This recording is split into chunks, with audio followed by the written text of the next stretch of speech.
चलो भाई, अगर हमारी मीडिया भी सांप्रदायिक हो गई है और मीडिया भी एक वर्ग की ही बात करना चाहते हैं तो इस वर्ष काम न करेंगे। मैं पीड़ित वर्ग की बात कर रही हूँ। अगर मीडिया का रुख भी ये हो गया है, बात नहीं कर रही हूँ राजकुमार भाटी जी, आप गलत इसको नरेशन मत दीजिए। मैं जो पीड़ित वर्ग है उसकी बात कर रही हूँ।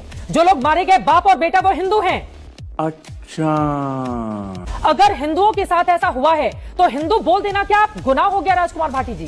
तो छलना चूतिए। गलत नरेशन मैं नहीं दे रहा हूँ, गलत नरेशन देने की कोशिश आप कर रही हैं। और तो आप पिछले शो में भी आप मुझसे नाराज हुई थी, अभी संजय सरकार भी इस बात पे ऐतराज कर रहे थे। आप अपना ये शो बाद में इसकी रिकॉर्डिंग देखना।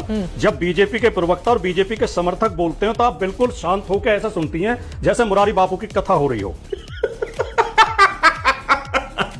और हमें आप हर वक्त पर टोकती हैं और उपदेश देती हैं। अब इतनी देर मैं नहीं बोला जितनी देर आपने मुझे उपदेश देना पड़ता है। मैंने जो कहा है, अगर मैं हिंदू मैंने जो कहा है सर, तो आप लोगों को न जाने क्यों चढ़ाया। नहीं, इसलिए नहीं देना पड़ता। मैं हिंदू मुसलमान नहीं करती हूँ राजकुमार भाटी जी। हिपोक्रेसी की भी सीमा होती है। हिंदू होने की वजह से हमारे घरों पर हमले किए गए।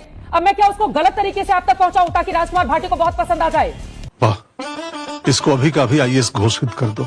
आपकी पसंद के हिसाब से एंकर थोड़ी ना यहाँ पर बात करेगी। अगर आप खुद को एंकर कह रही हैं तो आपको हमें बोलने देना चाहिए। बोलिए सर, बोलिए। आप सवाल पूछने के बाद एंकर को शांत हो जाना चाहिए और जिससे सवाल उठाएंगे तो मुझे जिससे सवाल पूछा गया उसे बोलने देना चाहिए। बीजेपी पर जवाब दीजिए, बोलिए। सरकार को अपनी जिम्मेदारी पूरी करनी चाहिए, लेकिन सामाजिक तनाव के समय विपक्ष की भी जिम्मेदारी होती है।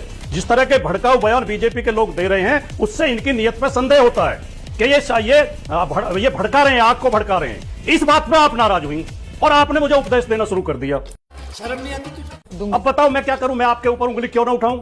अगर आप ये रिकॉर्डिंग बाद में देखेंगे चित्रा जी, मैं गारंटी से कहता हूं आपको शर्म आएगी कि आप जिस तरह हमें टोक रही हैं। नाइस।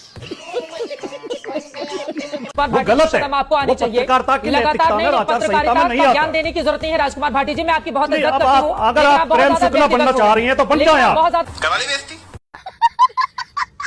और प्लीज मुझ पर व्यक्तिगत होना छोड़ दीजिए, मैं खुद नहीं टोकती हूँ आपको। आप अपनी बात कह लीजिए, बाकी लोग भी इंतजार में हैं। चैनल एंकर पे डिबेट करने के लिए नहीं बुलाया है। देखिए, मुद्दा आपने खुद को आपने बनाया, मैंने नहीं बनाया।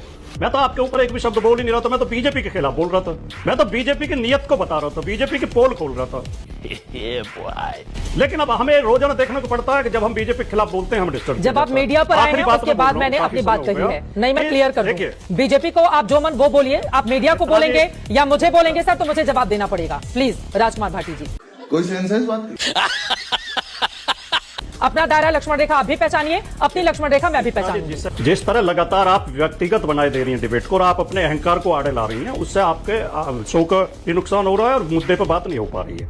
हमें ज्यादा इशू है ही नहीं, आपसे ज्यादा इशू नहीं है। हम तो ये कह रहे हैं कि जो संजय सरकार ने आरोप लगाया कि ये पश्चिम बंगाल में जो हिंसा हो रही है